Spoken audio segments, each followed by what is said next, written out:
In 1939, a scientist at the University of Iowa took 22 orphan children and deliberately tried to make half of them stutter. The children were not told what the experiment was. Their guardians were not told either. The university knew. They approved it. And when the lead researcher's colleagues warned him the experiment was unethical, he buried the results for the rest of his life rather than face what he had done. The study was called the Monster Study, not by critics, by the researchers themselves. Wendell Johnson was one of the most respected speech pathologists in America. He had spent his career studying stuttering, where it came from, why it persisted, whether it could be prevented. He had a theory. Stuttering, he believed, was not a neurological condition. It was a learned behavior.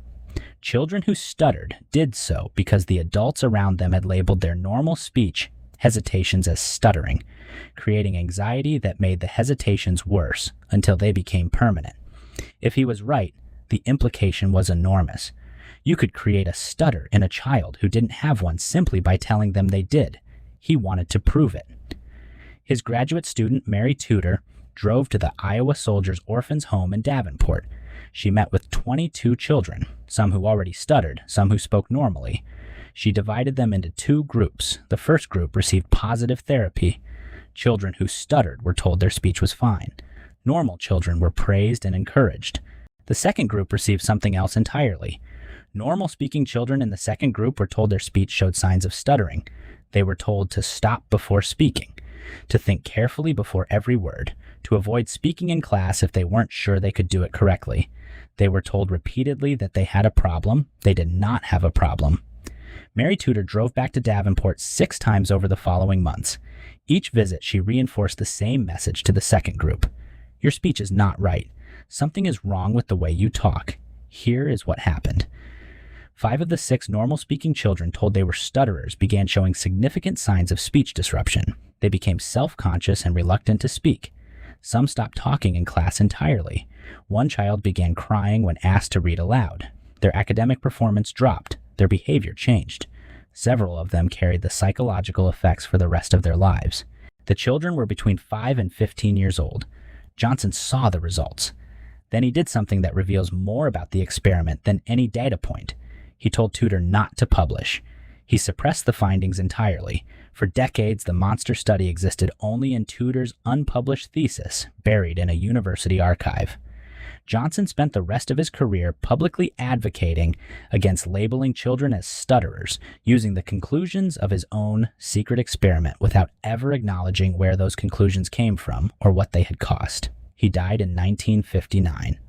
The monster study remained hidden for another 42 years. In 2001, a journalist named Jim Dyer uncovered Tudor's thesis at the University of Iowa. The story ran in the San Jose Mercury News. The university commissioned an independent investigation. 6 of the original child participants, now elderly, filed a lawsuit against the state of Iowa. In 2007, the state of Iowa settled for $925,000. The university issued a formal apology. It acknowledged that the experiment caused lasting harm. It acknowledged that the children had been used without their knowledge or consent. It acknowledged that the results had been deliberately hidden. What it could not give back was the 60 years those children spent not knowing why speaking felt so wrong. Here is what the monster study actually proved. Not what Johnson was trying to prove, but what the evidence shows.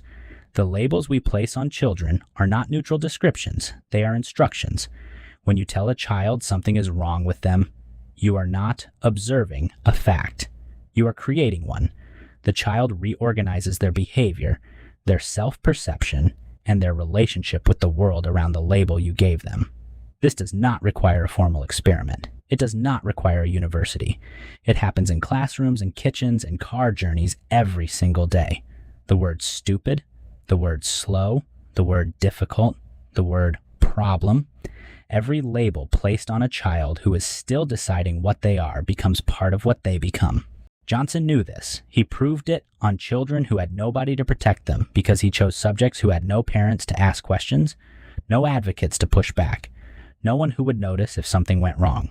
Orphans, because they were available, because they were quiet, because nobody was watching. Mary Tudor returned to the orphanage one final time after the experiment ended. She tried to undo the damage by telling the affected children their speech was actually fine. The sessions did not work. The damage was already in place.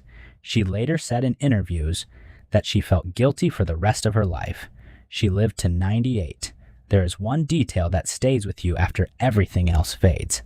The children in the second group, the ones told they had a problem, were told this by a friendly adult who visited regularly, spoke kindly, and appeared to care about them. They were orphans. They were grateful for the attention. They trusted her completely, and she used that trust to convince them something was broken in them that was not broken at all.